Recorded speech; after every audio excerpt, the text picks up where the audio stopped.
Hey, y'all, let me ask you a question. Do you know what Yao Ming said when they asked why he went first instead of Allen Iverson at his Hall of Fame speech? Anybody? No? He said because Allen Iverson said I could use the practice.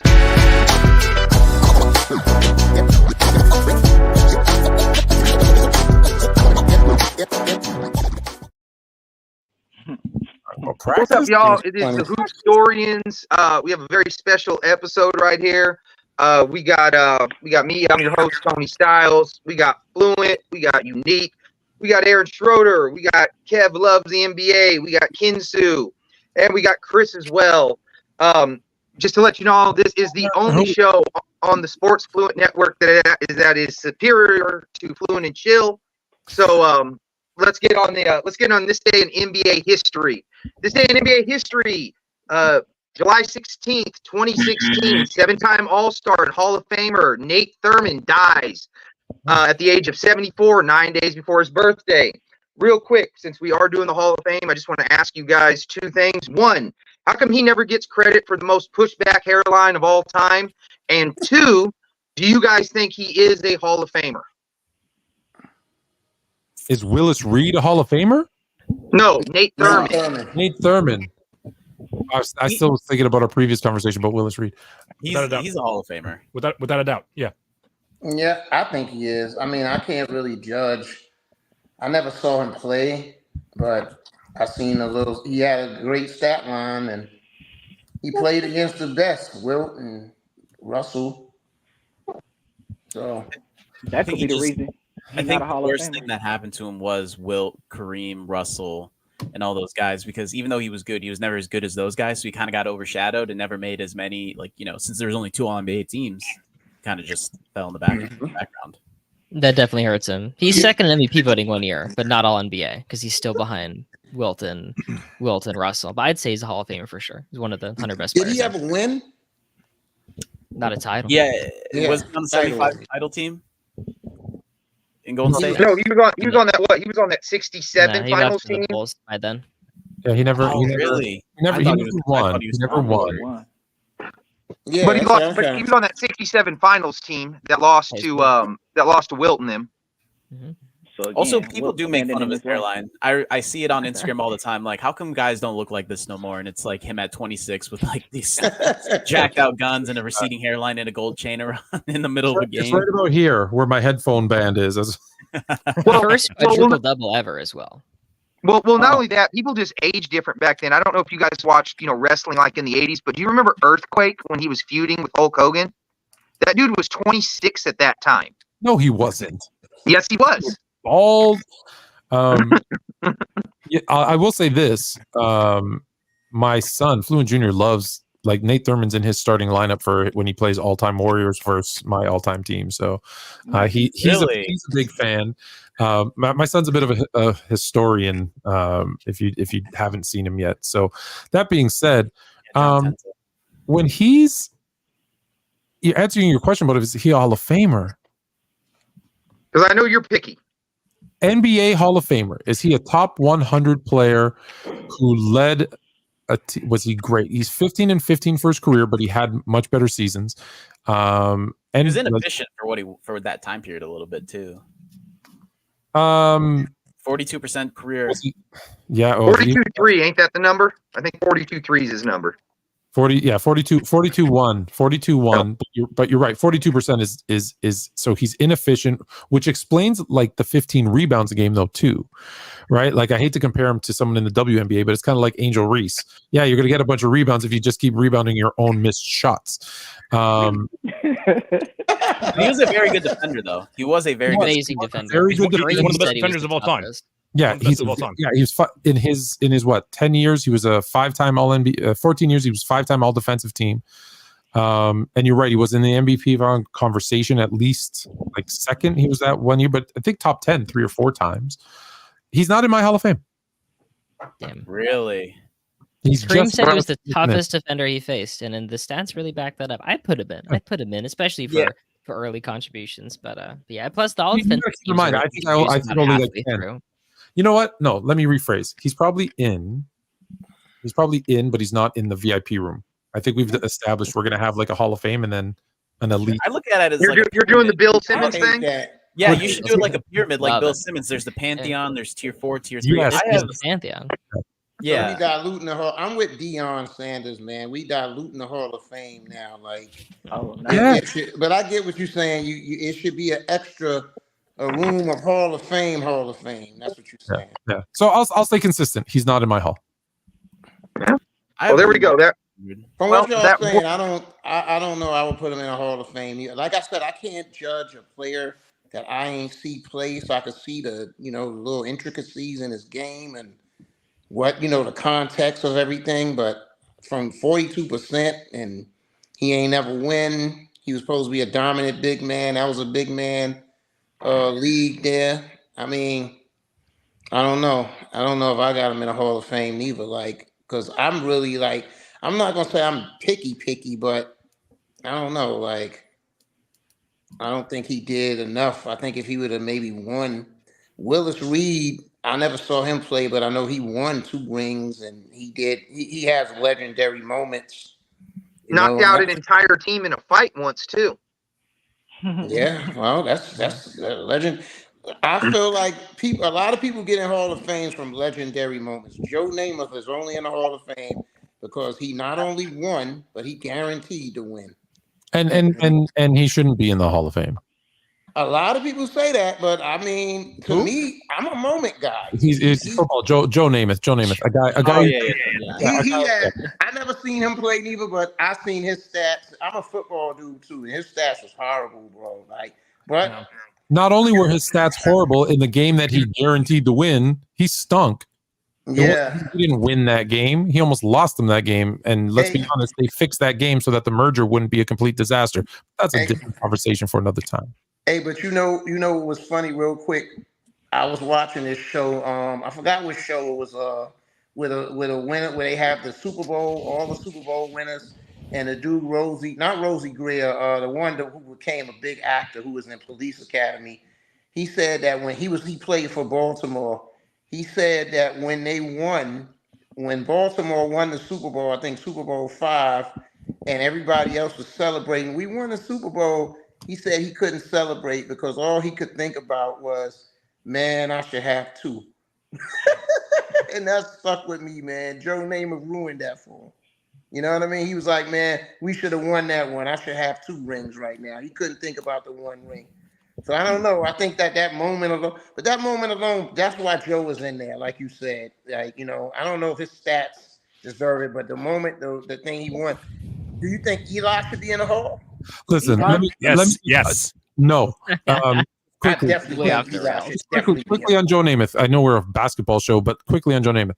A guy who has a losing record, a 50% completion percentage, which is horrible for a quarterback. Yeah, horrible. More interceptions than touchdowns for his career. Okay. This is not a guy who's a Hall of Fame player. I don't care if he won a Super Bowl or not.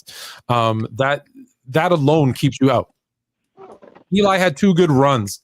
He's Jeremy Lin. Keep him out too. 2 elite runs. 2 elite runs. Absolutely. Yes. Great. So 2 years put you in the Hall of Fame? He has both the peak and the longevity. I gotta disagree with that, man. Fluent, man. Eli, he balled though, man. I seen Eli play, man. He balled, and like I said, the moments get win. Joe Montana, Tom Brady twice. Should he be in the same room as Joe for a career, not for a run, for his career? Should he be in the same room as Joe Montana and Tom Brady? No. Well, I don't believe in the room. Defense, no, his defense beat him twice. That's not true at all. He shouldn't even be in the same room as his brother. But they both got the same amount of rings. Rings are a team accomplishment. You're not going in the Hall because of your team accomplishments. Yeah. Well, wait a minute. Hey, wait a minute. Even if they got the same amount of rings, they ain't got the same amount of MVPs, passing yards, touchdowns, all pros. You know what I mean? Simple. Hold on. Joe Namath. We just talked Joe Namath. Joe Namath has 1 Super Bowl ring. Dan Marino has none. Who's the better quarterback? Oh, definitely Dan Marino. Conversation over. Dan Marino. Well, let's get to basketball. Well, hold up. But that was just playing NBA history.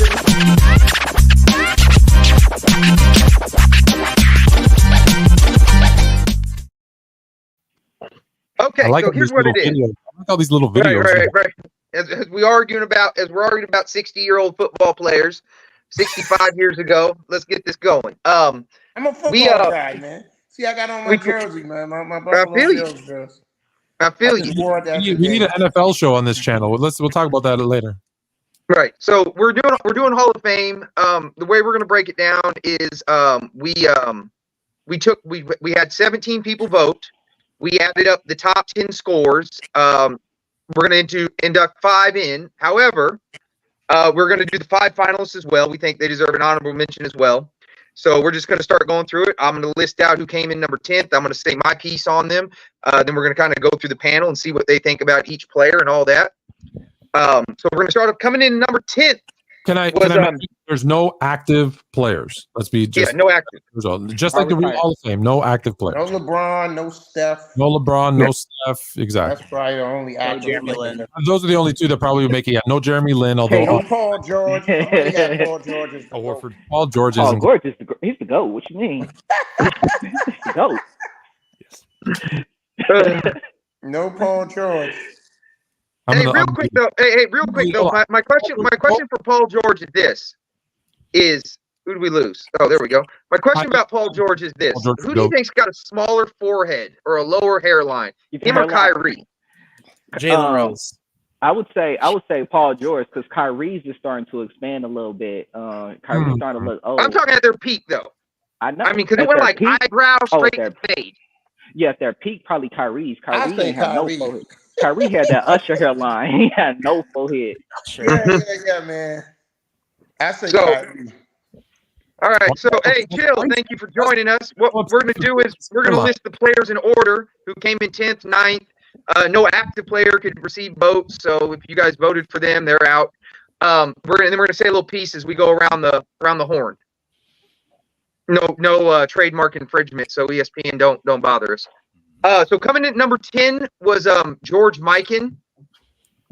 What I want to say is I'd like to say shame on y'all if you guys didn't vote George Mikan in your top 5.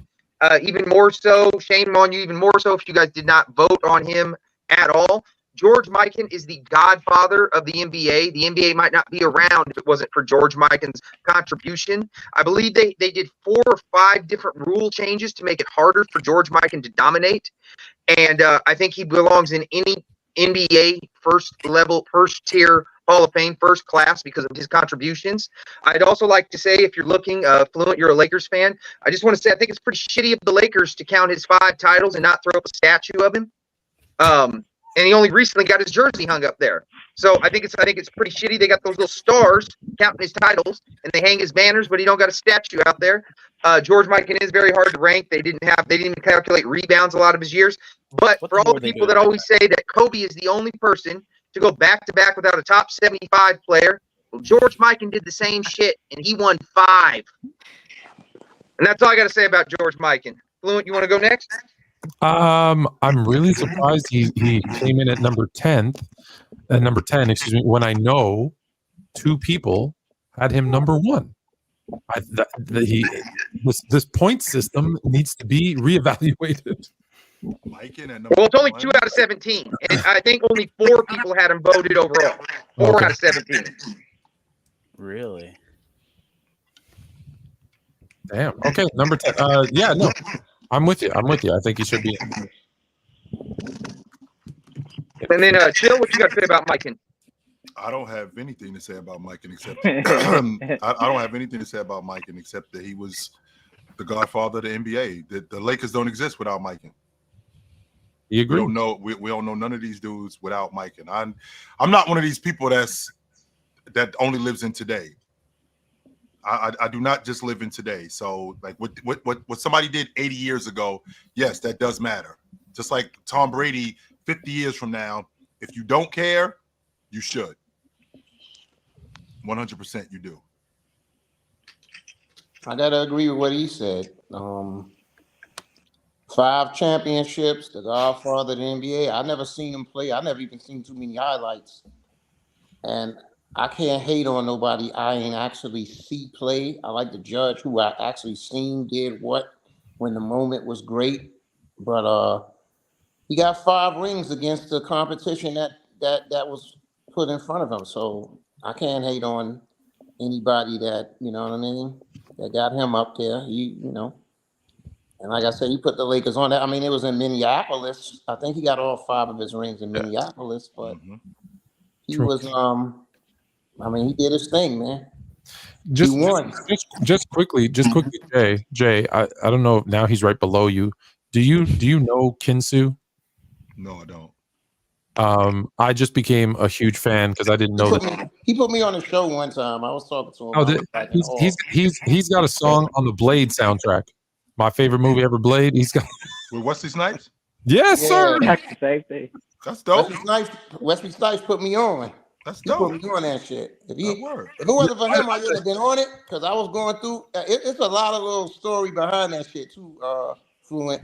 Because I was going through shit with my label then with TBT, and I was like, fuck them, and I wasn't seeing eye to eye with them. And I told my A&R, who kind of like my manager now, the lady who signed me, who got me on all the soundtracks, I wasn't doing shit. And I was doing bass music, and then I did that shit with these little young dudes, and Wesley loved the record. And he was like, yo, and he kind of like, they was trying to negotiate with him to do the soundtrack, and he was like, I gotta have this record. So that shit kind of like got me like a whole lot of leverage because he wanted it. So he actually put me on that shit himself. Yeah, I when I found out, I was like, that's cool. Sorry, I didn't mean to hijack the program. Go ahead, Tony, all yours. Yeah. No, who's up next? Whoever up next. I'll go. I had him. Sixth. I had him sixth. I feel like he should have been in. Maybe if I knew other people would leave him off, I would have pushed him up higher. But I'll even push back on even further back and say that he has the 2 National Basketball League championships. We're talking 7 and 8 years. And Mikan isn't just the godfather of the NBA. He's the godfather of professional basketball. Whatever league he was in was the best league at the time, and basically forced professional leagues to get their shit together. I mean, they implement goaltending during his tenure because they thought it wasn't physically possible. They're basically like, holy shit, this guy's way better than we ever anticipated. He just broke the dimensions of basketball. I'd have him in the Hall of Fame. He's basically the first dominant basketball player.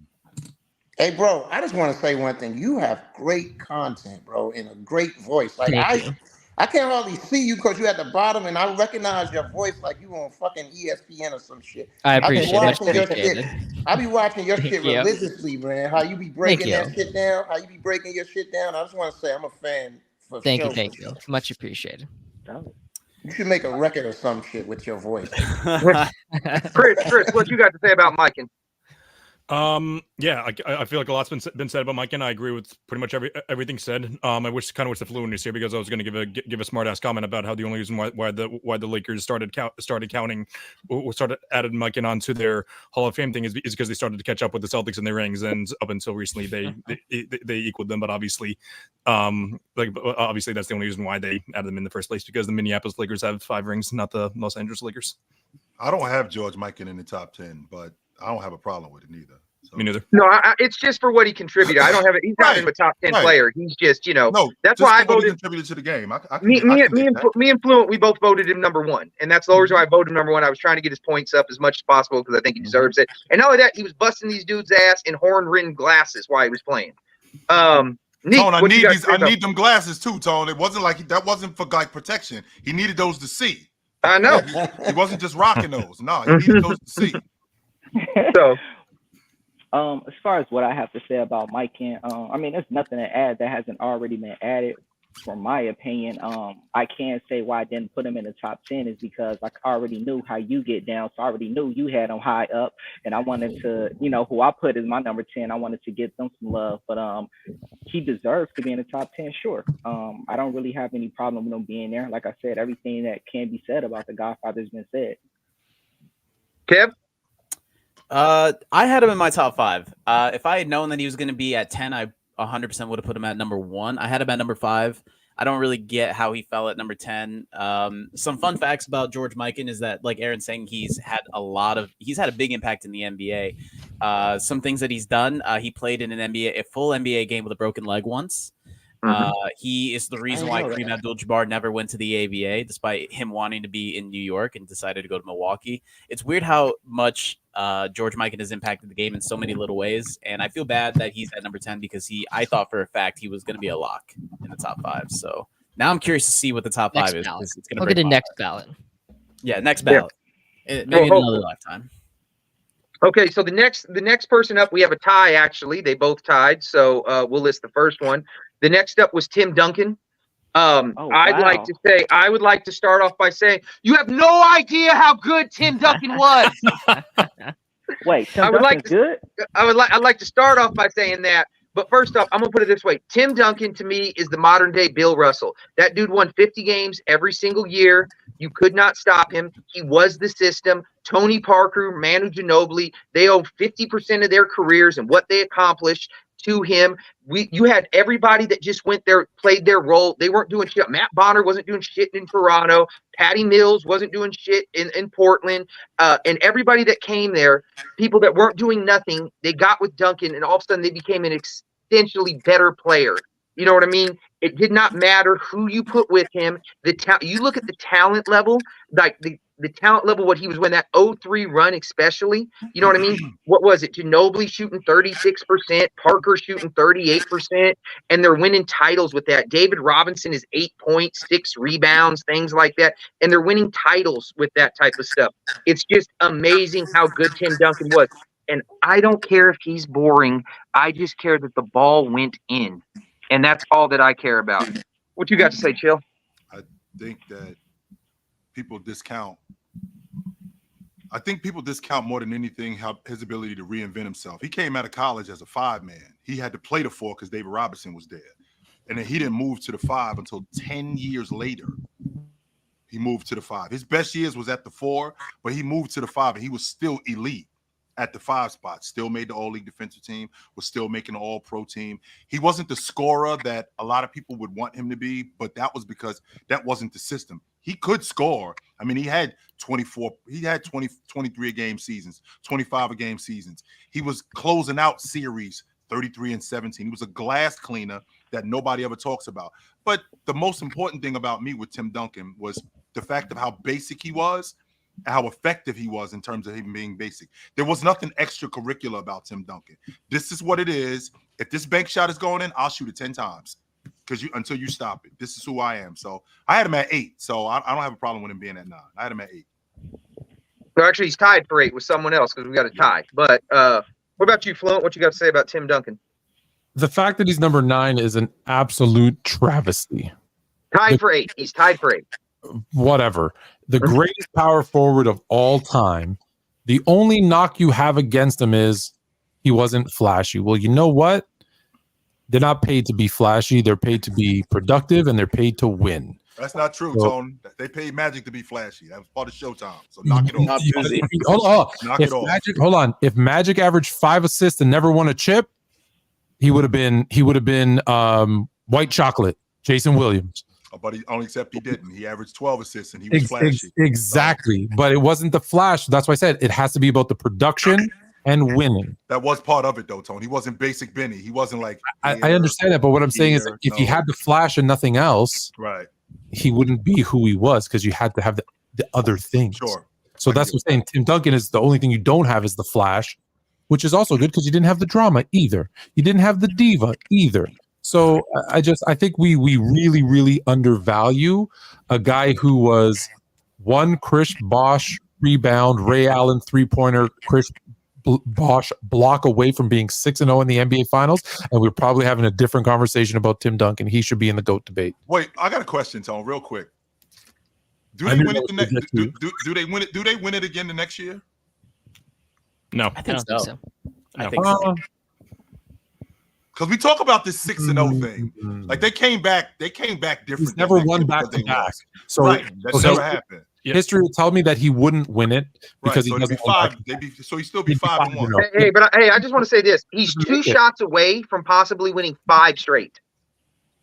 I disagree. I think they 100% win next year because they really were they were essentially the same. Do they still add guys like Marco Bellinelli? Maybe not. I think they it was relatively like a kind of lower end contract signing. So I think they still keep their identity, and I think they're even more motivated to do something they hadn't done before, which was a back to back. So I think they still The keep only, that. issue, the only issue with that argument for me though is, in most cases, not always, in most cases, when you win, you're not adding. You're subtracting because other teams are picking away. Look at what's happening to the Nuggets right now, right? If the Warriors won that year that they were 73-9, they don't add Kevin Durant. That doesn't happen, right? So that's my only thing is I don't know if they add any pieces, because when you win, sometimes you end up losing pieces versus gaining pieces. If they did everything else the same, then you're right. Yeah, they probably win. They maybe do go back to back. I think the only thing I would say about that is, who do they really lose? Like the only people they lost going into next year was DeJuan Blair, Gary Neal, and Tracy McGrady, and they added Marco Bellinelli. I still think they would probably lose those guys anyways, especially McGrady. But I still think they would lose Gary Neal and DeJuan Blair, and then I think they would still add Marco Bellinelli, because their main pieces was Parker, Leonard, Duncan, Ginobili, Diaw, Mills, Splitter. Like they as long as they had their core 6-7, then adding and losing certain guys, I don't think would affect anything. As long as you don't lose your main pieces, like losing KCP is like losing Danny Green. Yeah, well, they did prove one thing, right? You can't win a chip with Tracy McGrady. I do feel like such a massive part of that 2014 title was just like the rage from the 2013 loss. Like you could see in every finals game, like they remembered exactly how that Ray Allen shot fell. But I'd say about Duncan, I actually didn't have him, but I have him 5th all time. But I just figured I kind of went chronologically a little bit for the exercise. I figured like we'll get Duncan in eventually. I mean, come on. But, yeah, that's how I felt too. I felt the exact same way. I didn't even vote for Duncan. So he'll get in. He'll get in 100%. Chronological, I'm okay with that. Try to cover my like old people bases first, and then I did the same thing. I tried, with a couple exceptions, but generally speaking, I did the same thing and all that. Oh, I want to say this about Duncan. I forgot to say this. One, Duncan, he also played the game and he was never out of position defensively, and enough people don't talk about that. Nope. And then secondly, he really would do anything to win. He'd come off the bench to win. He'd take a pay cut to win. And I'm so tired of arguing with people when they think Kobe's over this guy. Me too. I don't understand why we keep talking about Tone is an advocate of this, about Tim Duncan being on the floor to get that rebound. Tone, I don't know if you remember this, but if Leonard makes both those free throws, he ices the game. Game's over. We champs. He's not the best player on the team. Game's over. Yeah, but he still should have been on the floor. That was a bad decision. 100%. That is something I would never understand. Best player on the team needs to be on the court. Period. Yeah, he took him out. I think the biggest knock on Tim Duncan for me is not really a knock. He just played in the Shaq and Kobe era, and we've seen him get, beat down by Shaq and Kobe. And then he played in the LeBron era, in the Steph era when he got older. I think that's the biggest knock on him. But everything you guys said, man, I think he's in a good spot at 8, maybe. I got him maybe at like 6, 7. But yeah, Mr. Fundamental, like Chilltown said, man, he put the ball in the basket, whether he was shooting that bank shot or whether he was just shooting that little hook or whatever he was doing. He put the ball in the basket and made it happen, and he was a glass cleaner. He was getting them rebounds, and he was a great closeout player.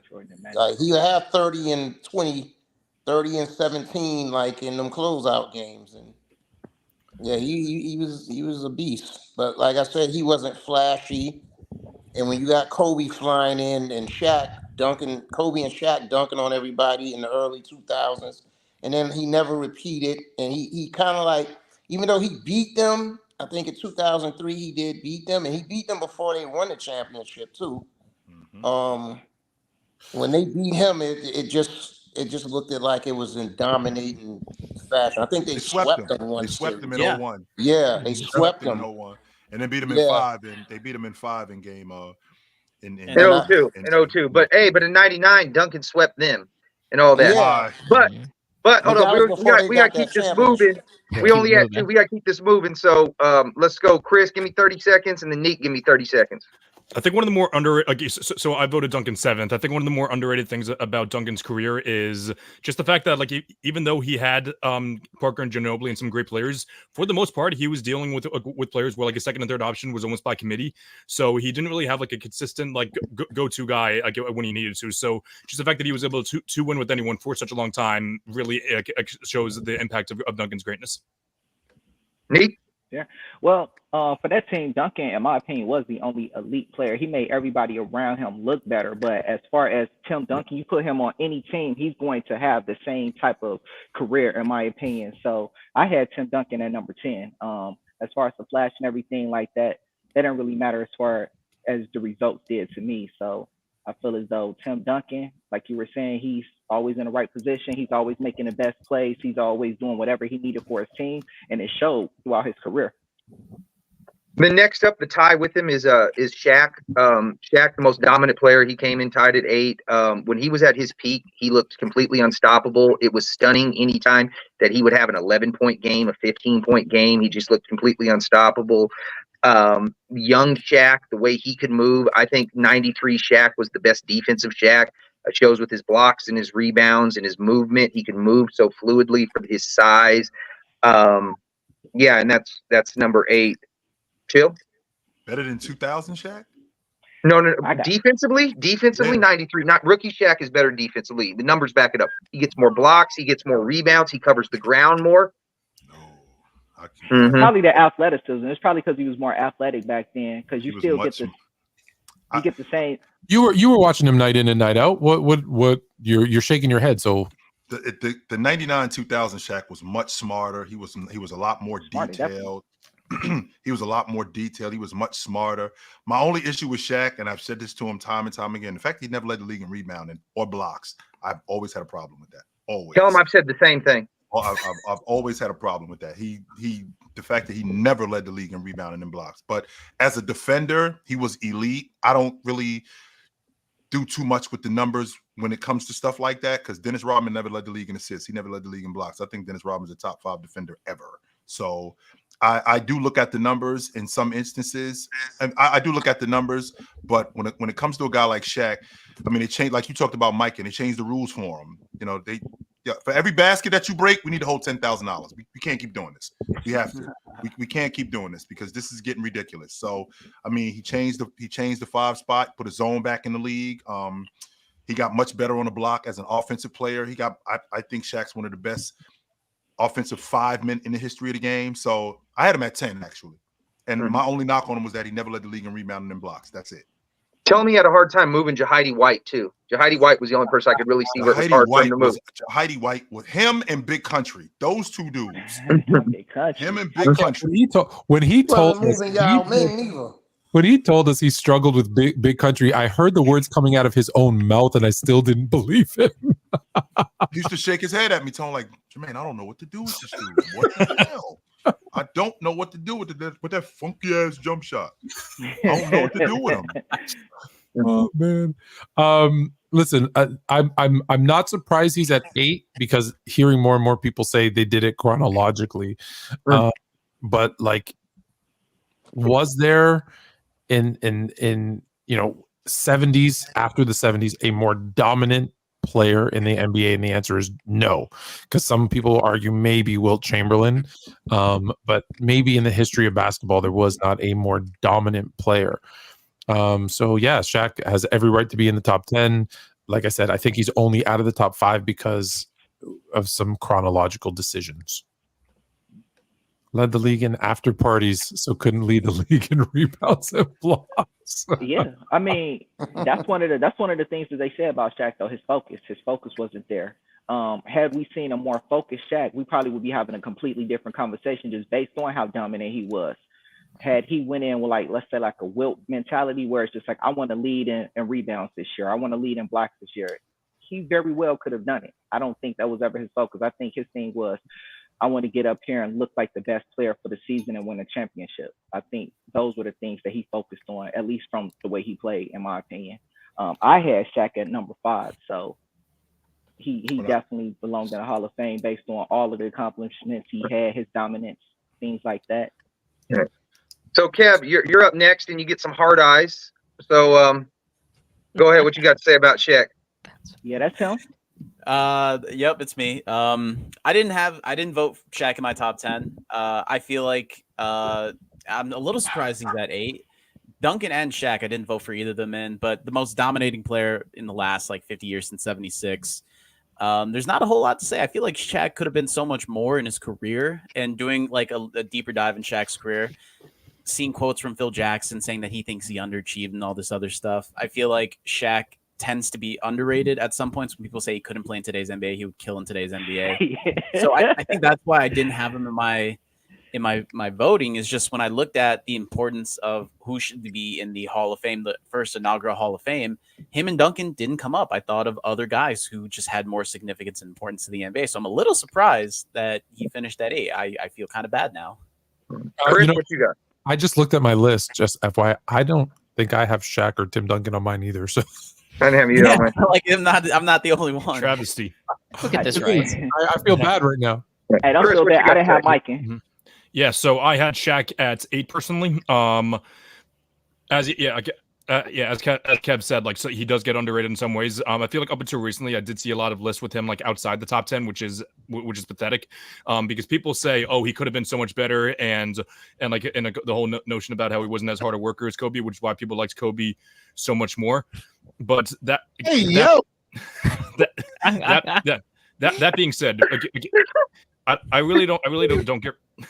I hope. No. I really don't care how hard you work. The only thing I care about is the results. And Shaq produced for a good amount. And one more thing, his longevity is also very underrated as well. People talk about how 2000 to 2002 is the peak run, but however, he was dominant in the 90s, and then he came in second place voting. I believe it was 2005, second best player in the championship in 2006. So elite longevity with one of the best peaks of all time. Very, very well. Oh my God, that segues into Aaron. Aaron, please talk about Shaq and his longevity. He has pretty good longevity, but the peak is the important piece. I think it's basically, if we're talking peaks, it's Jordan, it's LeBron, and it's him. Like, I think he almost perfected basketball. Like, the defensive strategy against him is just getting half the 7-footers on earth in foul trouble. He was completely, utterly, totally unstoppable. I had him 9th again. Like, I was trying to cover some of the 60s guys first, but he is one of the 10 best players ever. I have him 6th all time. He's just, great pick. He should be here. And I want to, just for the voting sake, I don't know what everybody else did. For me personally, and maybe at the end we can get everyone's criteria, I tried to not look at my top 10 list, and I really tried to say, if I was starting a Hall of Fame, first guys, and again, I did look a little chronological, that I'd put into this hall. So, but some just, your top 10 is fair too, though, right? Like, top 10. Just to give you some context. Some of the people in the top 10 you couldn't leave out of the Hall of Fame. It's just impossible. Right, exactly. Really quick, give me 30 seconds on Shaq, man. Yeah, go for it. Oh, you say me? Yep. Yeah, you. Oh, man, Shaq, one of my favorite players ever, man. To me, his biggest thing was his mentality, and the brother over here, the I don't know his name, but he said that if Shaq had Wilt's mentality, I think it should be the other way around. If Wilt had Shaq's mentality, because Shaq went up in there, he wasn't trying to do nothing but tear your head off every time that he got on the court with these guys, man. He was like, he was just a savage animal out there, and his mentality, whether he, worked out or worked hard, when he got on that court, he turned into Clubber Lang on everybody, man. He is, that's how I looked at Shaq, like, Bust you up. huh? Bust you up. I'm gonna bust you up, man. His mentality was like, and I ain't seen Wilt play, but I don't know old timers that was like, Wilt didn't have that mentality. I don't want to get into it. I know that's another thing, but Shaq mentality was the best thing. He was bigger than everybody. He was stronger than everybody, and he used that to his advantage. And he reminded me of street ballers, like where I come from. People, you play for like money. I'm not shooting no jumpers on you guys, man. I'm taking it in, and you're gonna have to stop me from laying it up every time for the money. That's how Shaq played. He ain't try to get pretty. He just was like, give me, let me do what I got to do. And another thing, it bugs me out when people say, it just befuddles me when people say that Kobe is better than him. Who says that? Somebody said that? Oh, a lot of people. Oh, A man. lot Oh, of man, people. you see bro, like, Nah, I he don't look at made the foolishness. T-shirts, bro. No, I'm That's looking foolishness. that's Tony, 80% of the TikTokers, bro. Kobe. Tony, just so you know, he used to, when I told him that he could be the best player in the league, he used to scoff at me. I don't want to hear that shit. I don't think Shaq he should could have be been the best big. player. If Shaq would have worked out and really worked didn't at it, I believe think he you? would have been number No, he one didn't. over Jordan. He used to scoff at me. Shaq has always underestimated his abilities because like as far as it goes for underrating himself because I remember when like he was like talking about how it was like so easy for star players to like dominate defensive players of the years and how he did great against Dikembe Mutombo. Why can't everyone else do that? Well, because they're not you. That's why. It's like it was talking about Jimmy Butler. I think So he's like, why isn't he scoring this much on Marcus Smart? It's because you're not, because Jimmy Butler isn't you. That's why. Damn. So wait a minute. But speaking of that, good segue. Number 7 coming in is Kobe Bryant. So I want to say this about Kobe Bryant. There is nobody that was a harder worker than Kobe Bryant. There was no more person that was more dedicated to his craft than Kobe Bryant. Got one of the highest pain tolerance of all time. I remember when he cracked his kneecap, he grimaced, you know what I mean, a little bit, and then walked off the court. And then the next televised game, I watched LeBron get slapped in the face, and he rolled around on the court like he had been shot. And it was just a hell of a contrast. This dude cracked his kneecap and grimaced and walked off. You got slapped in the face, and you would have swore you got shot. So that's what I got to say about Kobe. Like I said, nobody worked harder at his craft. Nobody was more dedicated to the game. No drinking, no smoking, no going out, no things like that. So I mean, the man was a psycho about basketball in that regard. And I think really that he kind of became so logical, he became illogical in certain areas and all that. So yeah, definitely the hardest working man I've ever seen in basketball, the most dedicated man, and one of the highest pain tolerance of all time. Chill. And real quick, R.I.P. to his dad. He passed today. R.I.P. to Jelly Bean Bryant. Gene. He was fantastic. What can I say about him? He had one of the most complete games that I've seen. One of the better scorers, the second best 2-guard in NBA history. He was a great transition player. He knew exactly how to play when it was necessary. He kind of got thrown off the track a lot of times because he wanted to prove that he was something else. But for the most part, he was really smart at the game. One of the best one-on-one players that I've ever seen. Money mid-range game, great on the box. Aesthetically pleasing. Yes, sir. So Absolutely. fluid. Very fluid. Very great fluid. on the box. And he just had the mentality part that people talk about. He was very tactical at that. So I don't have anybody that got him like in this area. I don't have a problem with that. I don't have him at 7, but anybody that had him at that, anybody that has him there, I don't have a problem with it. Kobe. The thing about Kobe for me, and this is really Kobe, I think in a nutshell, for everything, is that Kobe there's nobody in the history of the NBA that has a higher basketball IQ than Kobe. The problem is he even didn't listen to himself when he should. And that is really everything that is Kobe is this contradiction, right? He has the highest basketball IQ you could ever imagine, but he would sit there and go, yeah, I know that I should make this pass, but I'm going to shoot it over these 3 guys anyways. And it's the same thing when you look at him. You're like, he did everything. He did everything well or exceptionally well or great. But then we look and say, yeah, but there was another guy who did it, a lot of those things just as good or better. And that, I think, hurts him too. So it's this weird pendulum swing. No one worked harder. Did he work too hard? No one had a higher threshold of pain, but did he go work through pain too much that it ended up hurting him in the long run? Like everything is a contradiction of this balanced player. My second favorite player all time. I love everything about Kobe Bryant. 7, unfortunately, makes sense. I want him to be 1, but he was a phenomenal player that just it's tough to describe because, like I said, he's a contradiction wrapped in a conundrum. The smartest guy in the classroom, but also the dumbest guy in the classroom. He's the smartest guy who just is like, I know I shouldn't, but I'm gonna. Well, that's what I said. We're so logical. Like, I worked the hardest. I should get this shot. but it's illogical to shoot it over 2-3 people. And just to show you, Kobe, he shot 61% from 2 in the '08 Olympics, and he still shot under 50% from the field. I hate to, I don't want to hijack. I'll be really quick with this because I don't know if you guys know, I minored in psychology.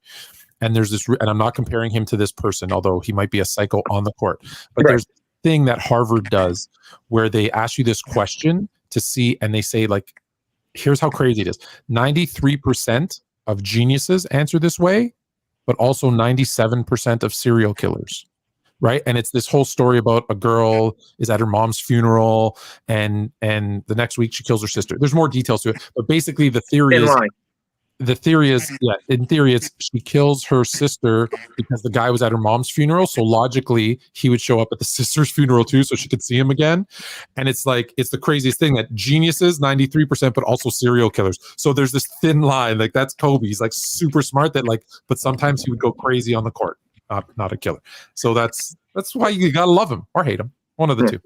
Aaron, what's your breakdown on Kobe?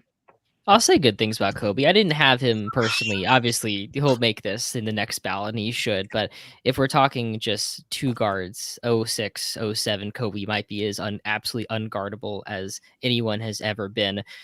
Maybe to a fault at times where he's like, I'm taking, like you guys said, where it's like, I think I can make this shot, so I'm going to try it. And it's a lot of times it went in. But if we're talking levels to scoring, at least a 3-level scorer, Kobe's like a 7-level scorer. You can name any level, and he had some moves, some mastery of that dimension of the basketball court, whether it's around the basket or in right around it. Mid range was amazing. Worked on his post game later on.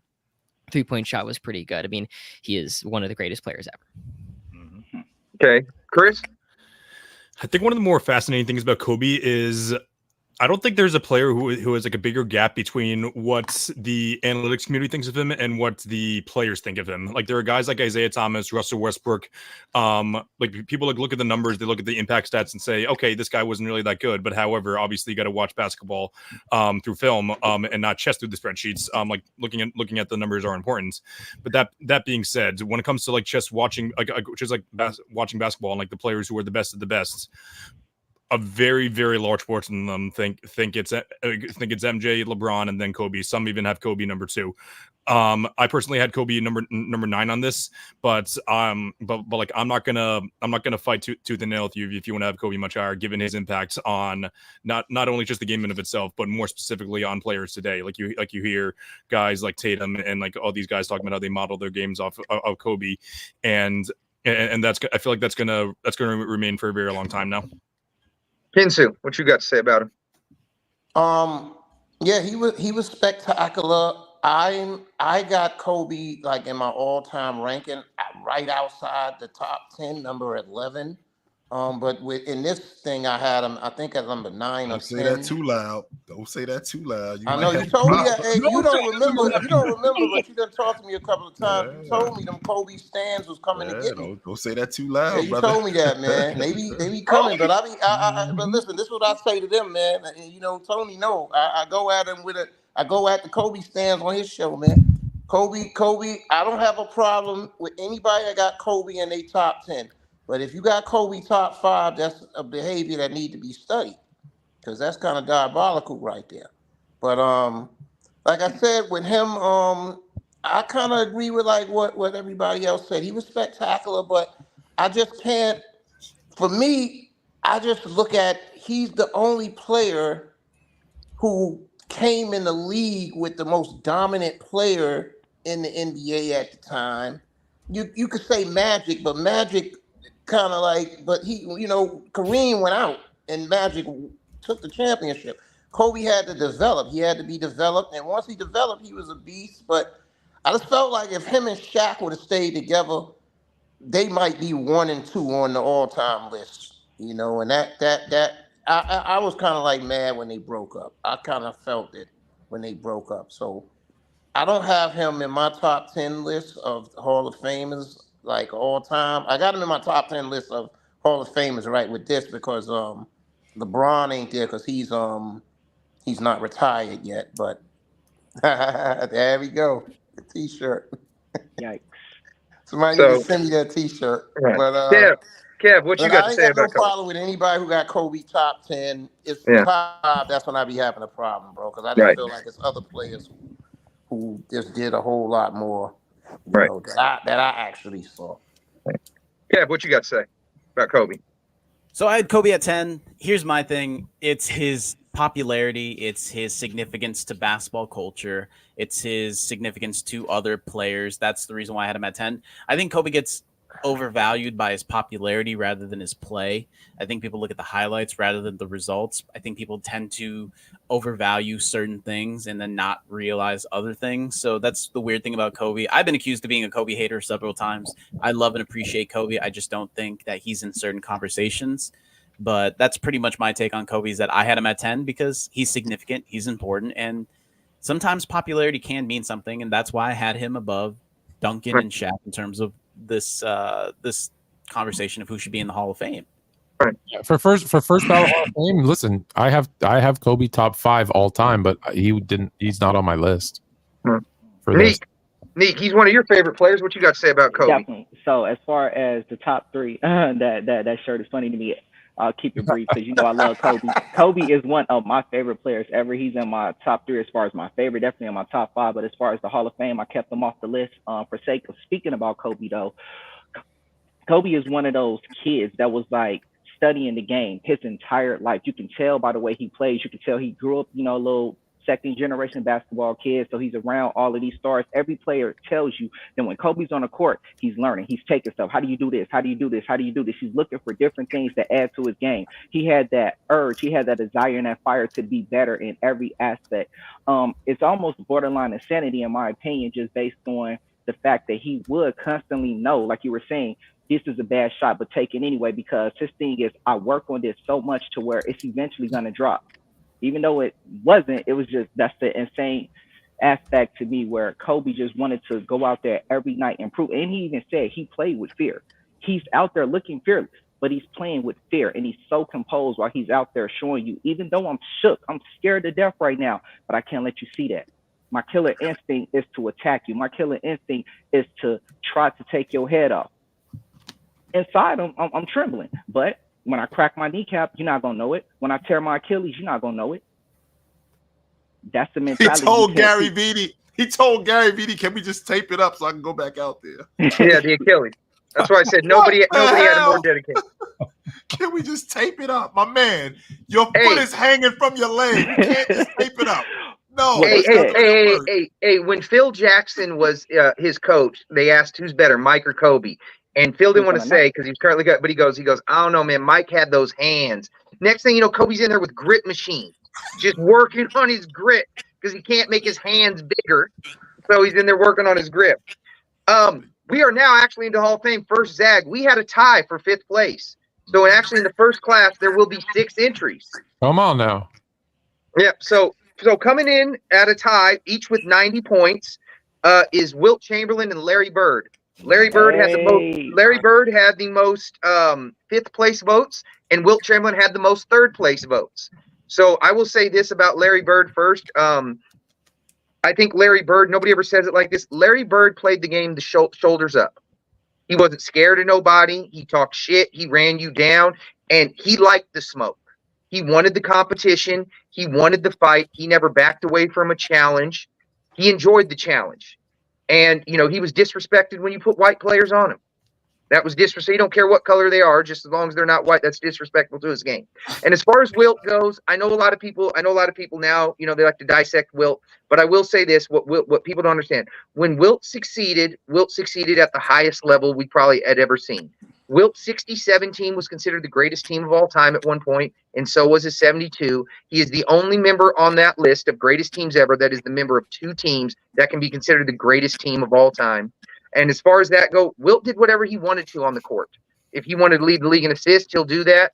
They off the court with the 20,000 women. And whatever he wanted to do. Right. I mean, that dude had what, a quintuple double, and they were all over 20 a game. They tracked his blocks through 112 games, 8.8 and all that. So I don't think Wilt gets he dominated statistically. As a matter of fact, his counterpart, Larry Bird, he has over 2,000 more rebounds than Larry Bird has points. So that's what I got to say. Aaron, what you got for your deep dive?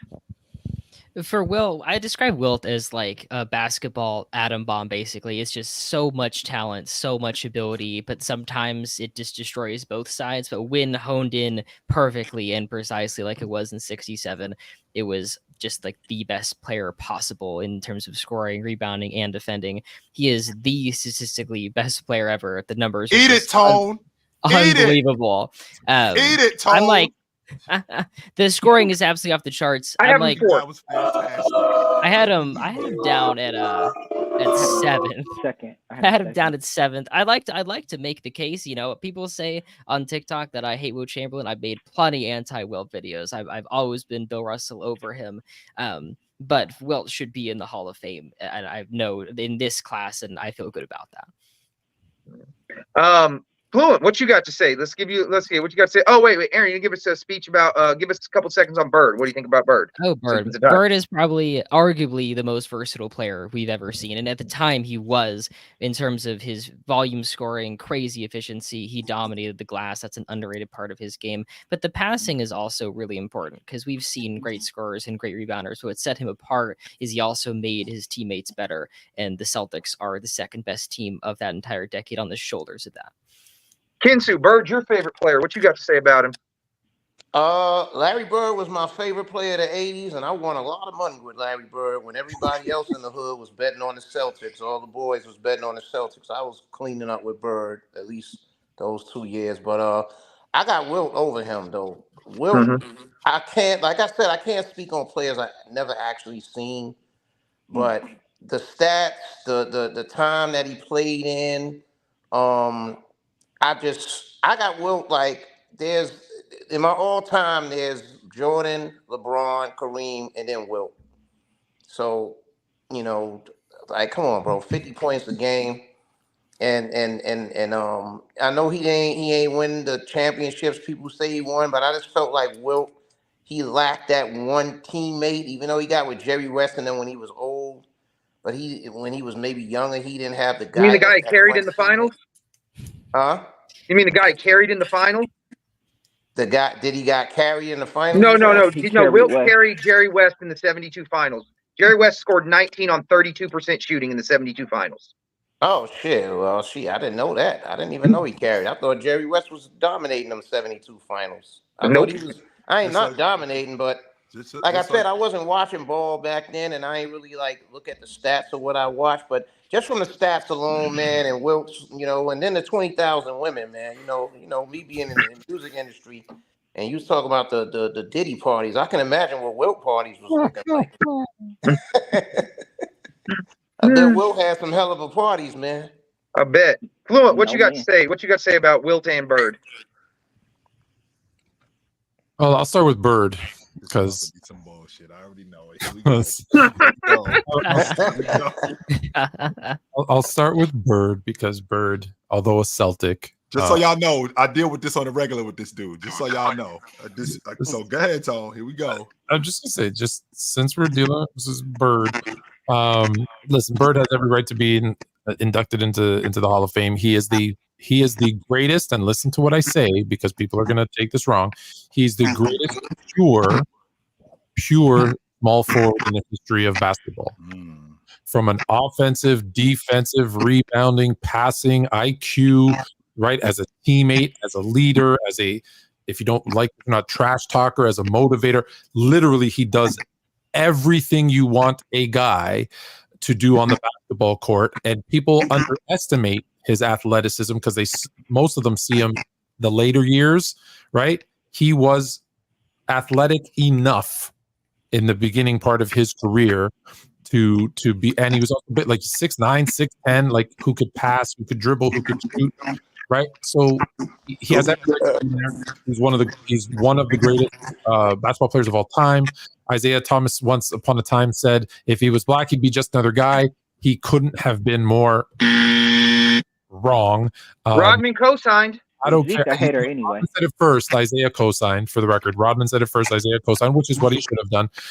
But black, white, yellow, purple, green, orange, blue. Larry Bird is a top 5 NBA player of all time, and as a pure, like I said, as a pure small forward, I think he's the greatest one ever. And his peak you can hold it up to anybody. What he did in his peak years. As far as George Marcus is concerned, the man, the myth, he's a whole lot of numbers. George Marcus, for those that don't know, is Wilt Chamberlain's real name. His numbers are so unbelievable because they're not real. He's a fraud. And, no, I'm just kidding. Listen, we're waiting. No, I'm just kidding. Wilt dominated the NBA like nobody else has ever done. They had to change rules to try to slow him down. He was a freak athlete. The only knock you can have on Wilt, all joking aside, the only knock you can have on Wilt is that the reason he had all those incredible stats is there was a whole lot of years that he didn't care about anything other than himself. So that's a positive for his stats, but it's probably a negative for him as well. But as far as a player is concerned, no one has had a season like him. No one dominated like him. Gail Godrich, by the way, was the top scorer of that Lakers team in '72. He carried both West and Wilt. But yeah, no, there's nothing you can say about Wilt other than he played in an era that probably doesn't give him enough love. What about you, Kev? What you got to say about Wilton Bird? I had Bird in my top 5. I think I had Wilt 100. Sorry, he never scored 100. Sorry, go ahead. I'm very, very happy that they're both in. I mean, I didn't have Wilt in my top 5, but very happy that he made it in. A little surprised that he made it in. Pretty much, Wilt is a mythical being. His importance and significance to the NBA is not enough. I don't think it's respected enough because it was in the 60s and people like to make claims that, whatever about the 60s. But it's some of the most important things in the world because it also gave precedent that stats sometimes aren't always everything. And, that leads into other conversations of guys like Russell Westbrook and Hart and blah, blah, blah. So, Wilt's significance in the NBA is, some of the most important things because he was the antithesis to Bill Russell in literally every way. And when it comes to Bird, just another cultural phenomenon for the NBA. Him and Magic, revolutionizing the NBA, building that popularity for both sides, and being the faces of two groups of people that I think really important. And I just, and I'm very, very happy that that he made it because he was in my top 5. So I'm glad he got in. All right, Nick, what you got for us? All right, so first of all, I appreciate both of those players for these reasons. Wilt, he definitely was in my top 5, but as far as Wilt, like we're saying, having to change rules because of how dominant he is, and to be honest, I'm glad he didn't win all of them titles. I'm glad he doesn't have like a Bill Russell run that he went on because it leaves room for other players to be great. It leaves room for other players to arguably be one of the best because if Wilt had 11 titles, there's nothing we could say. With all of his accolades and all of the things he was able to do individually, you add more titles to that, forget about it. No one's even close to him at this point. I like the fact that Wilt decided not to take people's head off. I like the fact he decided not to use his strength to be knocking people over and knocking heads off and just play the ball straight up. I like that about Wilt Bird.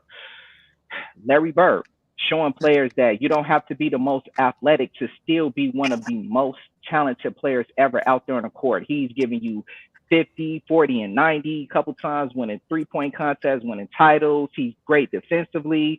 He's never scared of any moment. So players like them, I feel like they were both necessary. Wilt was necessary to show you what you can accomplish, even though you may not physically be able to do the things that Wilt did, but he gives you something to strive for. He gives you something, oh, wow, somebody can score 100 points. Let me try to see how close I can get to that. Somebody can decide, I just want to get 20 rebounds and just average that for a season. So he's giving you different things to try to inspire or aspire for, I should say. And like I said, Larry Bird, he's showing you you don't have to be the most athletic player to still be one of the most dominant and most legendary players ever. So that's what I got to say about them too. Chris, what you got for us on both of them? I'll save Larry Bird for last, but yeah, Wilt Chamberlain. Not enough you could say about him. I personally did not have him in my top 10. Mainly just because I did it based on my personal rankings, and as great as his numbers were, I just feel like there was too many gray areas for his contributions to winning, which you can argue for. you can argue that for his teammates, but I also feel like he was a bit of a black hole sometimes on offense. But that being said, if you want to have him in your top 5-ish, I have zero issue with that, because not everyone can average 15, 20 for an entire season, and then all of a sudden just decide to lead the league in assists the next year. So so that's my take on Wilt. As far as it goes for Larry Bird, I understand that I'm biased, but that being said, Larry Bird absolutely deserves to be in the top 5, and I'm very happy that he ended up in the top 5 for this area. Like everyone, like Fluent said, he's definitely one of, if not the most well put together player of all time. Enter the league with the team that just won 20-something games the year before, turned it into a 60-win team. Enter the league when the 3-pointer just started, was the best 3-point shooter of all time when he was there. One of the best rebounders in the league, the best passer in the league, not named Magic. 3-time MVP, came in second place in MVP four more times after that, so he's 4th place in MVP shares. And then obviously talk about all the intangibles, like knew when to talk crap and all that stuff. And my favorite story, one more there's the document. I watched a documentary one time about him. It said even he wasn't the most athletic guy in the world, but his hustle really made up for it. So people talk about Kobe with that, but Bird was just like that as much. And the last thing to bring up with Bird is like, you mentioned the shit talking as well, but one of the favorite story for him is obviously, I think it was Christmas Day. It was either Christmas Day or Christmas Eve. Where he told I think Chuck Person was the guy. He said, like, I have a gift for you, and then he hit a 3 in his face and wished him a Merry fucking Christmas. So that's a great story for Bird, and one of the 4 best players of all time, in my opinion. Now keep in mind, Chris is a Celtics fan, but let me just say, because you brought up his athleticism, I just quickly want to share a story that I heard from Isaiah Thomas.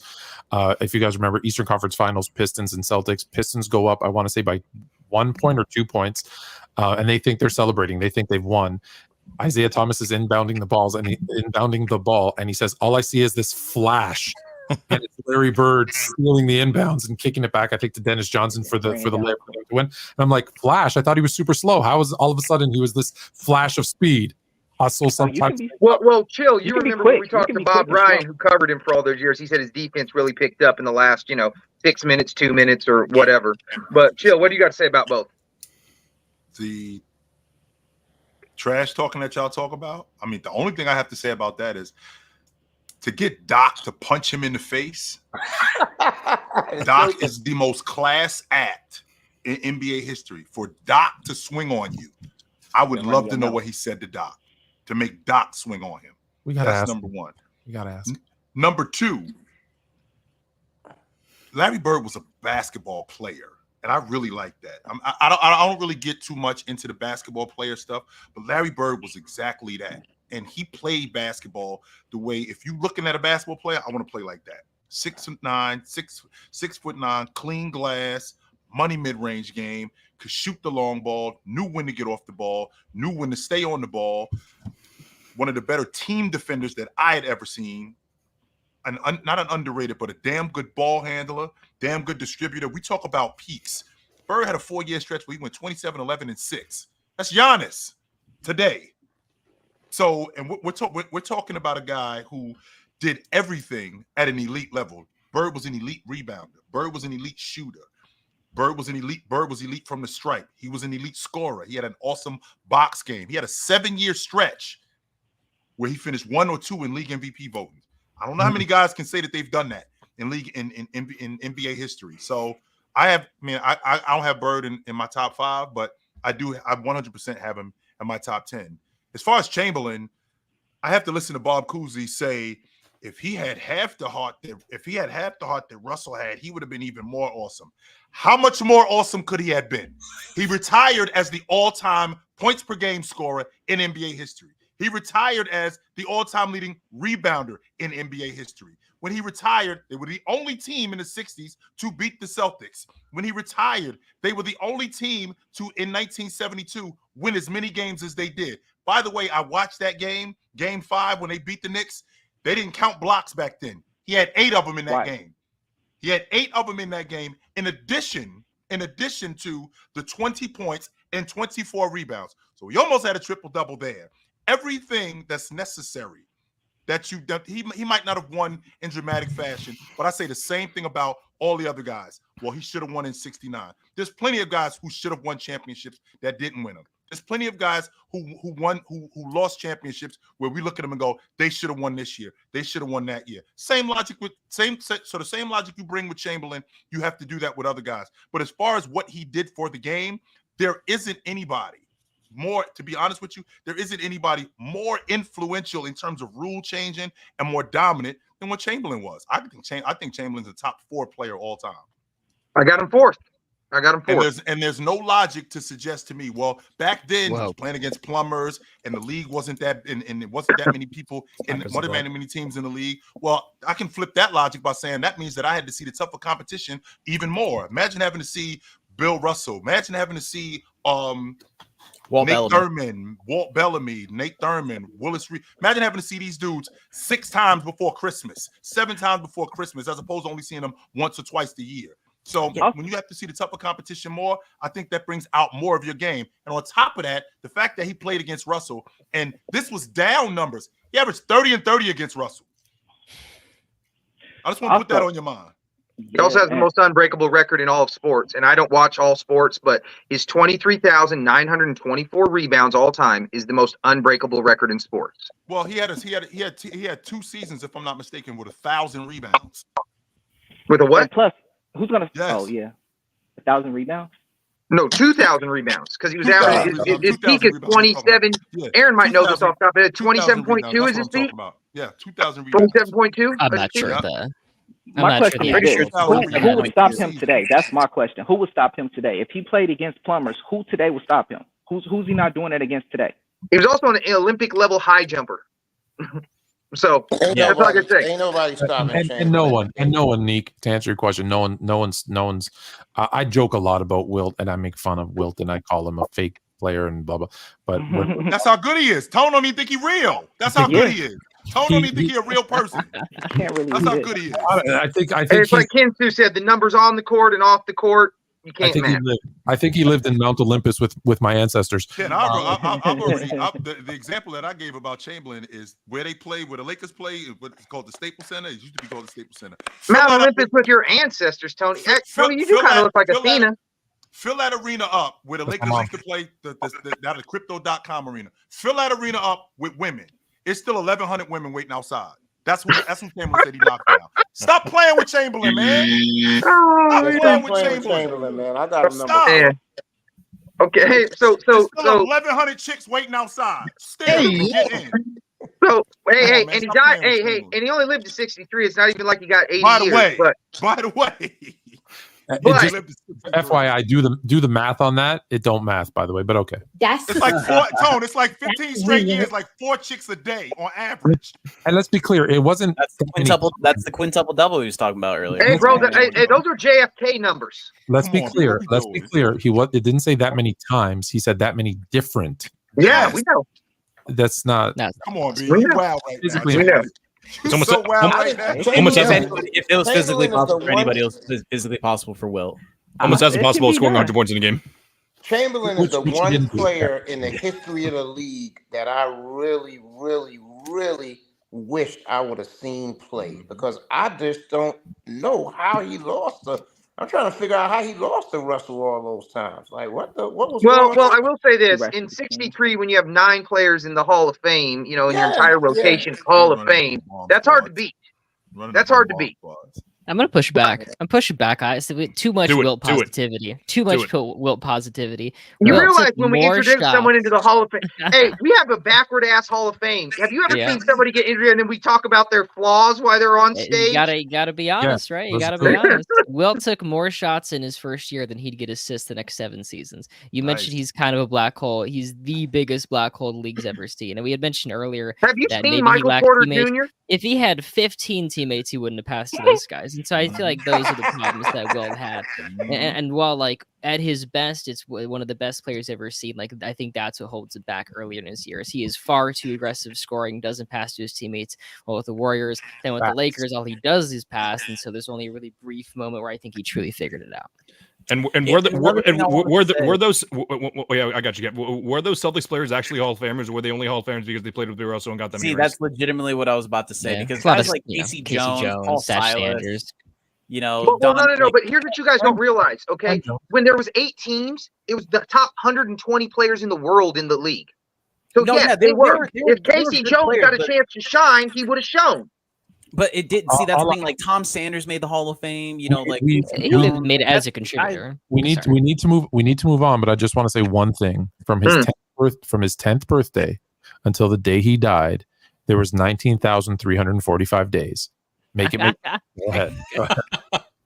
Okay, moving on. Let me say something about that. Listen, what you got to realize is it makes sense when you in the what we were saying about these parties, the loop parties, the industry thing. It makes sense. These guys is going out 5 and 6 a day. That's likely. I've seen a thing with Benzino. I think one thing with Benzino when he said he went to spring break. We need to move on, but let me just say this. Okay, go ahead. No, I'm just gonna say, much like his 100-point game, I guarantee you some people were counted twice. Go ahead. Okay, so coming in at number 4 with 95 points. This person received the most 4th place votes is Magic Johnson. And Magic Johnson is just a winner. He's a winner wherever he went. And what I want to say is this is my biggest thing. People always talk about Magic Johnson's defense. One year he did average 3.4 steals. He was an elite defensive rebounder, and people do not count defensive rebounding as part of defense, which is insane to me. Like they don't understand why Larry Bird's rated so high defensively because of his defensive rebounding. And one year in the playoffs, Magic Johnson averaged 11 defensive rebounds a game. Magic Johnson averaged, I'm going to say it again, Magic Johnson in the playoffs one year averaged 11 defensive rebounds a game. So when you talk about Magic's defense, you need to add in rebounding. And ultimate leader, Tone, I'm going to throw the floor to you since he's your favorite player. What do you got to say about Magic? My favorite player all time, first game I ever saw was Magic. That's why I'm a Laker fan. That's why I'm a basketball fan. That's why I started even playing basketball. You kind of touched on the greatest passer, playmaker all time, phenomenal leader, Finals MVP in his rookie season.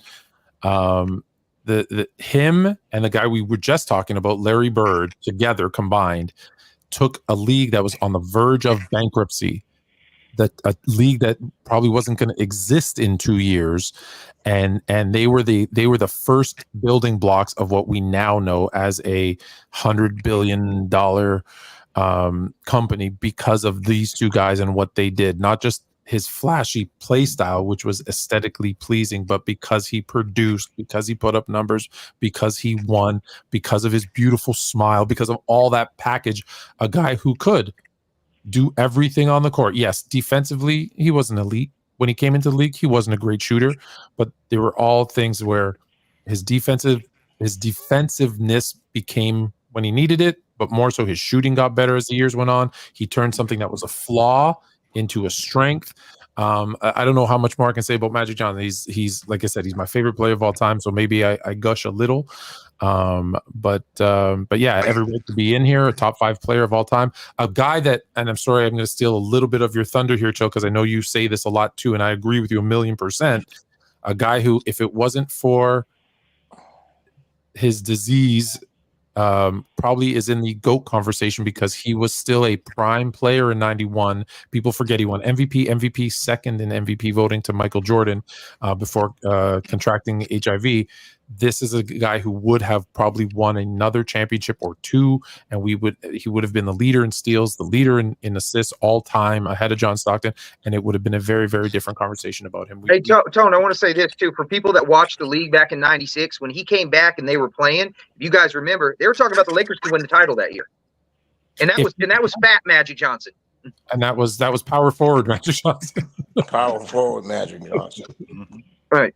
Kev, what you got to say about Magic? So one last thing too. And at 6'9" as a point guard, he was the prototype. Look, there's guys before him, but 6'9" point guard, he was the guy that made Tracy McGrady, Scottie Pippen, Grant Hill, LeBron James. They're not possible.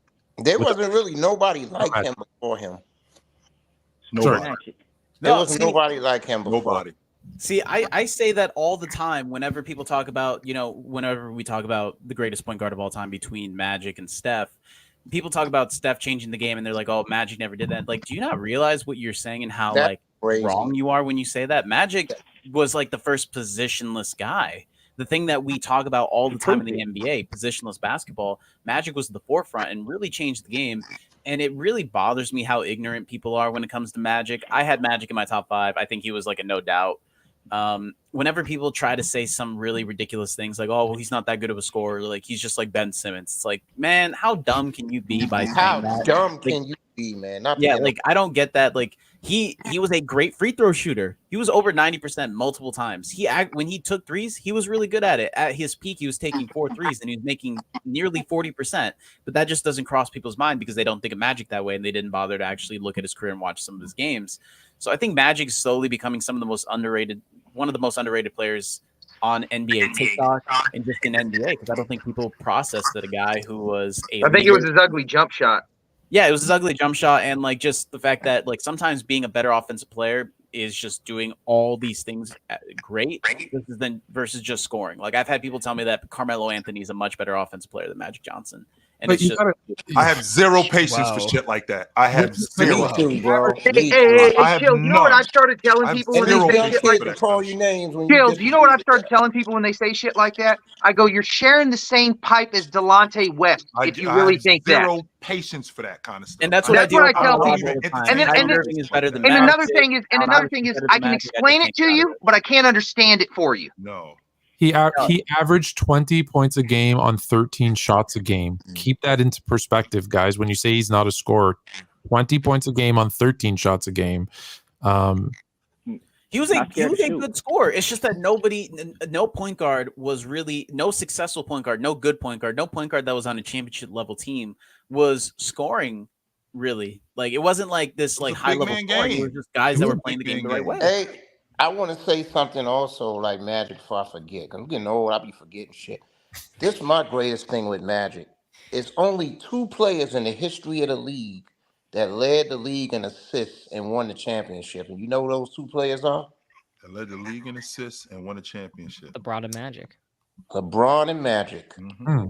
And Magic did it a couple of times. Oh wow, I got you, Chilltown.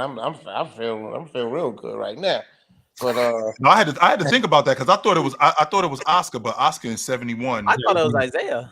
No, nah. Because Isaiah, his peak was what 13.9 assists a game. Mm-hmm. This is my thing with Magic. Besides, I'm sure his parties was off the hook back in the 80s, but I've never seen nobody get up and down. Hey, Fluent, you got to give this man a show called The Party Hour.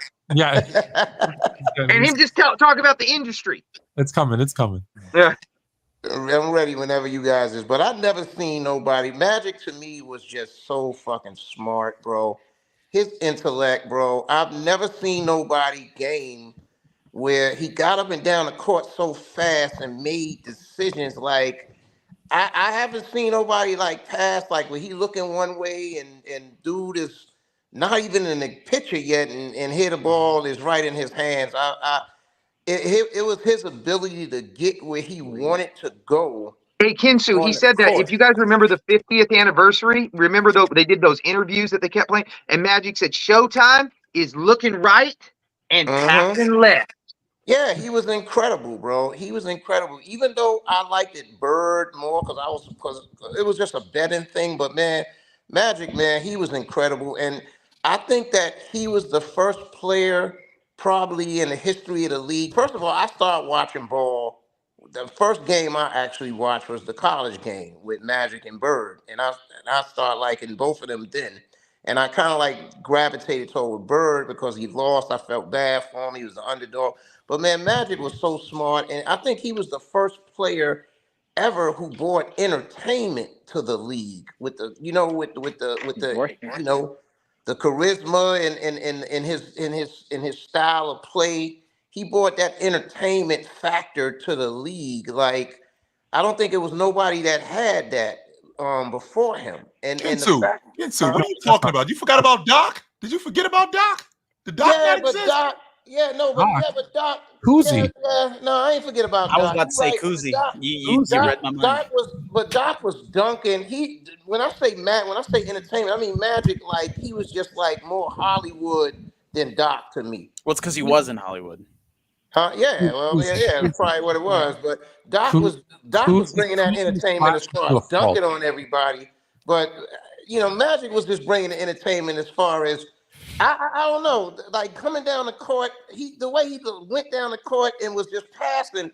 I never seen nobody that just made the game crazy interesting from passing. And that's what I loved about Magic. Like I've never seen nobody that could win ball games just passing the ball left and right with everybody. Like he just got the way he wanted to go. Yeah. But Doc, Chris, Doc is incredible. Chris, you up next. He's one of your ops. Huh? Yeah, I said Chris is up next. That's one of his ops. Yep. Yeah. Merch. So I had. It's merch. So merch. I had Magic at number 5. Like he's easily one of the most impactful players of all time. As Fluent said, he and Bird saved the league. The league was games were pre-recorded before they pre-recorded, bro. You couldn't even see them.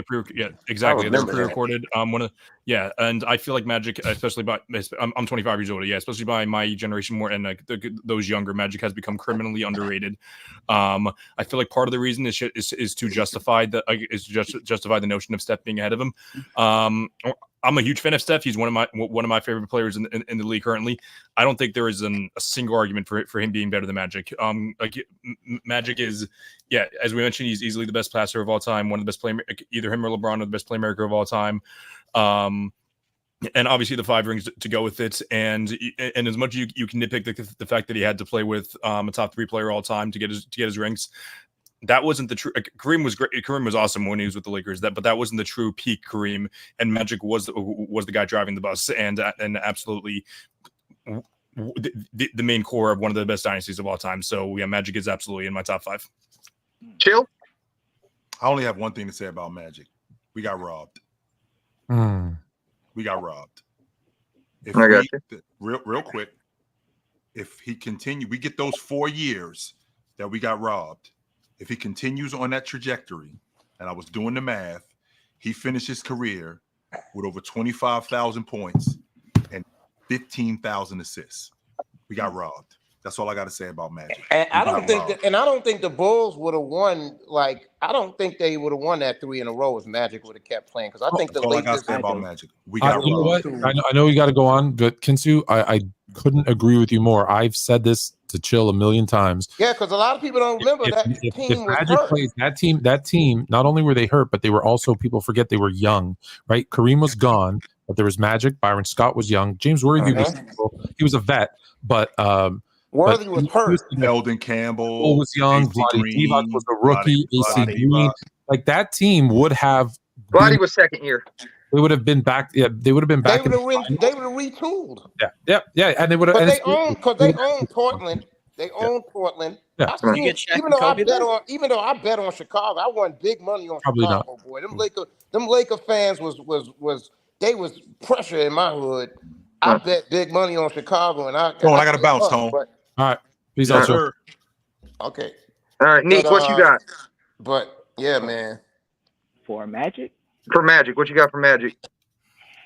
I mean, he's Magic. I mean, Magic is exactly where he needs to be in the top 5. I mean, what he got 5 titles, 3 MVPs, Finals MVPs. I mean, play every position. He's the very reason, like we're saying, that we have players like LeBron. We have players like big men who can also distribute the ball, who can also score. So yeah, Magic. He's one of those players, just like a prototype for like the point forwards.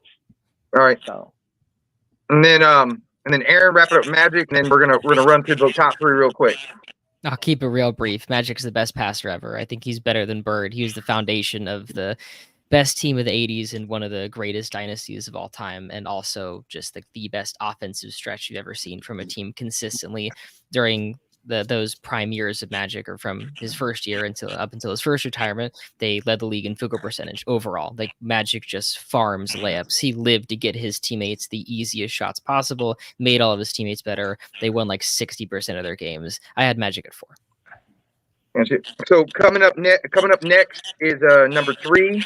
He had the most third place votes, 111 points. Is Bill Russell. I'm going to keep this really brief because we got to run through this. Mhm. Bill Russell had 16 series where he averaged 25 rebounds or more. He had 16 series where he averaged 5 or more assists. He had 9 series more where he averaged 20 or more points. And then they tracked his box through where they could, 8.1 a game. We're going to go through this real quick. I'm going to give you, Kev, I'm going to give you one, and then Aaron, I'm going to give you one, and then we're going to move on to number 2. That's good. So give us about Bill Russell, and then we'll move on. He was my number 1 pick. If he, like, the most important person in the NBA, one of the most just influential people, just one of the most valuable people in terms of being a human being and what he's contributed outside of basketball and just championships and winning and everything. I think Bill Russell is underrated in every form. And thank you, Bill Russell. That's literally it. Just the greatest winner, the greatest leader, and one of the greatest men of all time. Aaron, what you got for Bill? It's the greatest winner, greatest defender the league's ever seen. I think people underestimate how much he made his teammates better. It's almost like instead of him being the foundation of championship teams, like his teammates are the foundation, then he wrapped around them. When they needed more scoring, he did it. When they needed more passing, he did it. When they needed more rebounding, obviously he could do that as well. That's why they won undefeated in winner go home games. And I had him at number 3. Number 2 is Kareem with 126 points, most second place votes, most second place finish, most unstoppable shot, 35 and 18 at his prime. I'm gonna let Chris talk about Kareem and then Fluent, and then we'll move on to number 1. Yeah, there's an argument for Kareem, yeah, and I know that Chilltown says this all the time. If you factor in, I know there's only NBA conversation, but if you factor in high school and college, Kareem has the best basketball career of all time. I think it was four-time high school champion, 2-time, I don't know if it was 2 or 3-time college champion, and also just the fact that he played elite basketball for such a stretch of period of time. 6-time MVP, 6-time NBA champion, 2-time Finals MVP, as you mentioned, most stoppable shot of all time. I don't think there's an argument for Kareem Abdul-Jabbar not being a top 3 player all the time.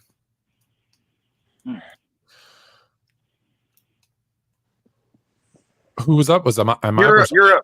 Yeah. Oh, excellent. Here's the thing. There is a debate on who, and I agree there's a debate because I've got 2 guys that are neck and neck, a fraction of points apart from each other, and there's probably 4 guys that you can make, or 5 guys you can make a case for the greatest NBA player of all time. People sometimes confuse that with the greatest basketball player of all time. NBA player and basketball are 2 different things, because the greatest basketball player of all time is Kareem Abdul-Jabbar, and it's not close. Okay, he's only allowed to play in New York, by the way, not a different state. In New York, the mecca of basketball, varsity basketball, 3 years. They win a championship all 3 years, and he's the best player all 3 years. He then goes to UCLA, where he plays 3 years. They win 3 national titles. He's the best player on all 3 of those national title teams. They changed the rules to stop him from dunking because he's too dominant. They lose 2 games in those seasons. Okay, one season they go undefeated. The other 2 seasons they lose 1 game and 1 game, but they still win the championship in each one of those seasons. So he's now played basically 6 years and won a championship in every single year. He then comes to the NBA and is the most dominant player in the NBA, wins 6 NBA championships, goes to 10 NBA finals, the leading scorer of all time when he retires, among a bunch of other things. When you look at the totality of his career, it's not even close that he's the greatest basketball player of all time. And he should be, I don't know how he's not 1. He should be the number 1 first person into the Basketball Hall of Fame, because this is NBA. That's maybe the only reason why he's not number 1. All right, and then number 1, he had the most first place votes. Was I think we all can guess who it was. It was Mike. He had 144 points. What I want to say about Mike is, and like I said, I'm just keep this brief because we probably all heard it, but he was a psychotic killer. He was petty as shit. He would invent things to give himself more motivation. He was competitive to a fault where it tore up personal relationships with him. Neek, let's talk about you. You were in Chicago when they were winning titles. What do you got to say about Mike? Well, the hope. Mike was the first hope of Chicago outside of, the Bears. We looking into basketball. He's the very reason why Chicago became a basketball city. Every kid in Chicago wanted to get 3 in a row after watching Mike. The fact that he did it twice, he's the best player on each one of these title teams that he got. He's shown that he can be the best player in the league 5 times. He's multiple scoring championships, winning Defensive Player of the Year the same year as winning, well, actually, Defensive Player of the Year, he actually lost, but winning Defensive Player of the Year, MVP within his first, 4 seasons. Mike was the 90s, to be honest. Mike was that player of the 90s. If you didn't like Mike, your neighbor did, your teacher did. You feel me? Mike was still to this day, people still buying Jordans. One of the biggest brands ever. He brought endorsements. He wasn't the first player to have endorsements, but he was the player that showed you what endorsements can bring you. He wasn't really making a lot of money. He was making that money from the endorsements. The league didn't want to pay him what they should have been paying him, but now you see, because of how great of a player Mike was, now they're having to play now they're having to pay their players. So with Mike, he definitely changed the whole game. He changed the way people played. He changed the way people looked. He brought the style to the game, and he brought winning. He brought winning to the city of Chicago. Kinsu, because we're running out of time. You got 20 seconds. Mike, Give me your take on Mike. My thing with Mike is, man, biggest thing with Mike is he did the most, man. He did the most of his opportunity. He don't have no meltdowns. LeBron got the 2011. Kareem got a portion of the 70s without Magic, where he wasn't winning and he didn't make the playoffs. Magic got a thing when they was calling him Tragic Magic. Mike never had any meltdowns. And I think a lot of things people forget about Mike is he came into the league and his team was cokeheads. They was on coke. He ain't had no good coach. He had to figure out his own route. Magic came in the league with Kareem. LeBron came in the league and got a $90 million Nike deal or whatever for his own sneaker. Jordan came in the league, man, with a team full of cokeheads and no idea what was going on, and he figured it all out on his own. And like I said, he did the most. 6-0 in the championships. 6-0 in the championships. He never had a meltdown. Even when he was losing the garbage that the narrative they try to put, oh, he never won without Scottie Pippen, da-da-da-da. He was doing the most, 63 points against the Celtics. I saw that game personally. He could have won it.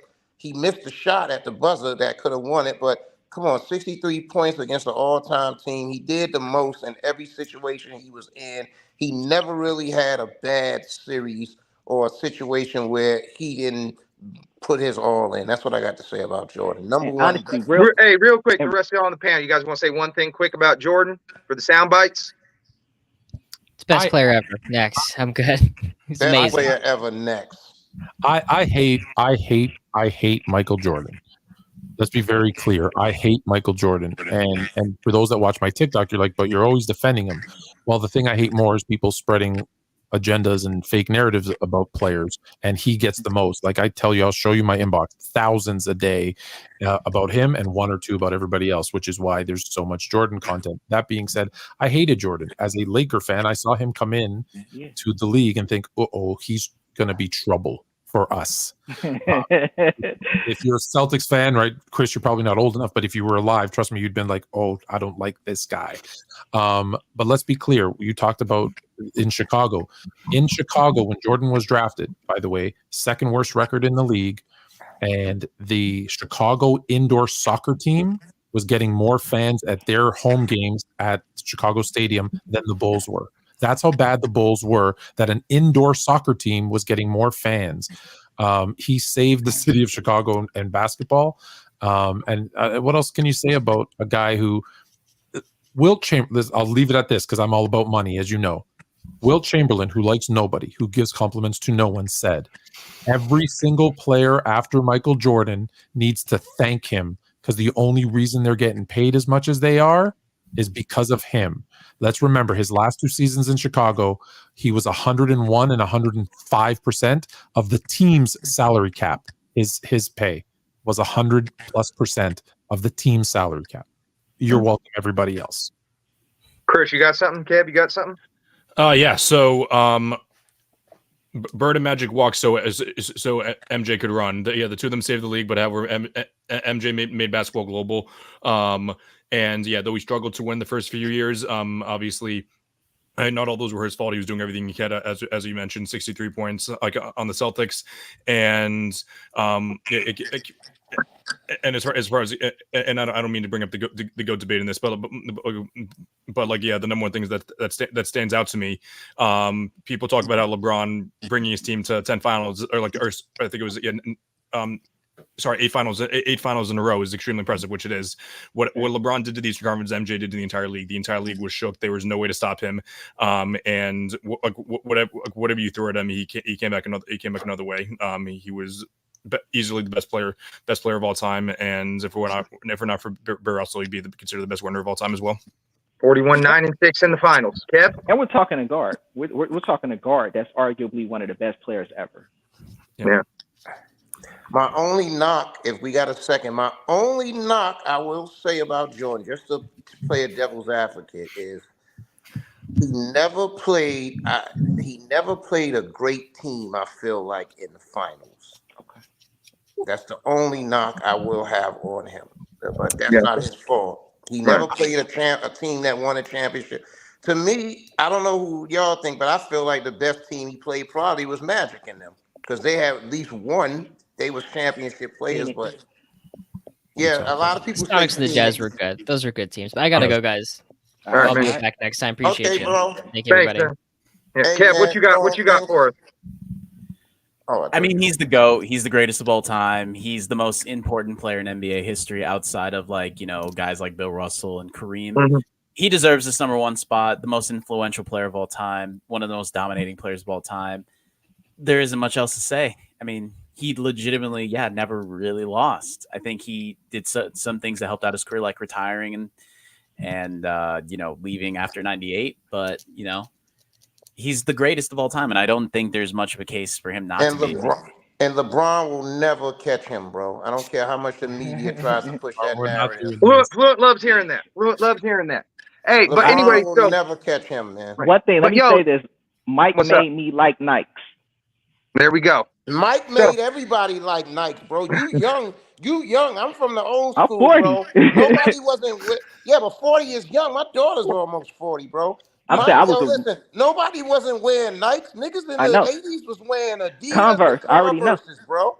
Nobody wasn't wearing. Run DMC came out with the record My Adidas in '85. It's a great movie. Mike made everybody like Nikes, bro. They were running shows, but listen, we're overtime. We're cutting the show, so we go 0 to 200. So that is our Hall of Fame. We now know how long this is going to take every year we do this. So we need to block off about 2 hours from now on. But anyway, so we're going to go 0 to 200 real quick, and then we're going to be out. We want to thank everybody for watching. Please like, subscribe, and check us out next year. Please, say who you think would be in it on the comments, and let's go 0 to 200. Finish, please don't make me laugh with that half-ass gimmick. I'm about to get mine and it's about time. Call us Grindhouse, everybody in a house grind. I'm just doing me, I ain't trying to outshine. Trying to kill my vibe is how you get outlined. I don't do it for the views and the likes, boy. I'm just giving you what I wrote last night, boy. I don't care if it isn't what you like, boy. My flow is fucking awesome, ain't it, white boy? Yes, it is, B-Dot. So, y'all, we'll be back next week. Please like, subscribe, buy the T-shirts. Till then, we out.